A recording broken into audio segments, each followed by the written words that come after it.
Beneficiary account ಕೊಡಿಸ್ಬೇಕಲ್ಲ, ಅದನ್ನು ನೀವು refund ಮಾಡಲ್ಲ, ನೀವು ಮುಂದೆ ಅಕೌಂಟ್ ಅಲ್ಲಿ ಇಟ್ಕೊಳ್ಳಿ, ಸಿಬಿಲ್ ಸ್ಕೋರ್ ಇಲ್ಲ ಅಂತಂದ್ರೆ ಹೆಂಗಾಗುತ್ತೆ? ಸರ್ಕಾರದಿಂದ ಬಂದ ಸಬ್ಸಿಡಿ ನೀವು ಕೊಡ್ಬೇಕಲ್ಲ.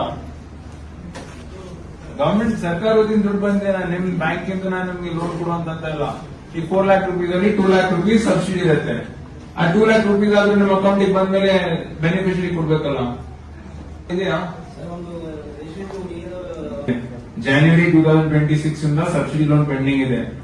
ಮಾರುತಿ ಬಾಬುರಾವ್, ಕಾಸರಗೋಡು ವಾಡಿ. ಸಹಾಯಧನ 2 ಲಕ್ಷ ಇದೆ, ಬ್ಯಾಂಕ್ ಸಾಲ 2 ಲಕ್ಷ ಇದೆ.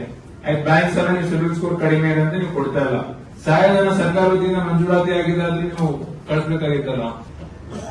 ಲೋನ್ ಆಗ್ಬೋದು, ಯಾಕೆ ನೀವು ಯಾರು ಸೀರಿಯಸ್ ಆಗಿ ತಗೋತಾ ಇಲ್ಲ? 2 लाख रुपीज ಲೋನ್ ಯಾಕೆ ಮಾಡಕ್ಕಾಗಲ್ಲ? ಕಿರಾಣಿ ಅಂಗಡಿ ಇರುತ್ತೆ, ನೀವು ಮುಂಚೆನೆ ಹೇಳ್ಬೇಕು. ಅನ್ನೆಸರಿ ಡಿಲೇ ಆಗುತ್ತೆ. ಬೇರೆ ಯಾರಾದ್ರೂ ಬೆನಿಫಿಷರಿ ಆದ್ರೂ ನಾವು ಕೊಡ್ತೀವಿ. ಇದೆ ನಿಮ್ದು ಕೇಸರಿ ತರ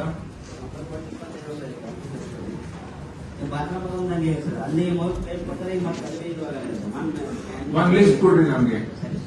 ಮತ್ ನಿಮ್ದು ಯಾವ ನಿಗಮ್? ನಿಮ್ದು 35 ಹಿಂಗೆ ಇದೆ.